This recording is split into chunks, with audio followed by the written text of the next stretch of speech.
কেউ বলে ভোরবেলা পড়তে হবে, কেউ আবার বলে গভীর রাতেই পড়া ভালো। কিন্তু আসলে পড়ার সঠিক সময় কোনটা আপনি কি জানেন? ভোরবেলা পড়ার সবচেয়ে বড় সুবিধা হলো মস্তিষ্ক তখন ফ্রেশ থাকে, চারপাশে শব্দ কম, আর মনে রাখার ক্ষমতা অনেক বেশি কাজ করে। অন্যদিকে রাত গভীরে পড়লেও আলাদা সুবিধা আছে। চারপাশ শান্ত, ডিস্ট্রাকশন নেই, আর যারা রাত জেগে পড়তে অভ্যস্ত তাদের জন্য এটাই ভালো সময়।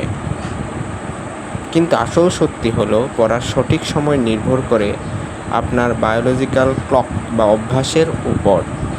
যে সময় আপনার মন সতেজ থাকে, কনসেন্ট্রেশন বেশি থাকে, সেই সময় আপনার জন্য পারফেক্ট।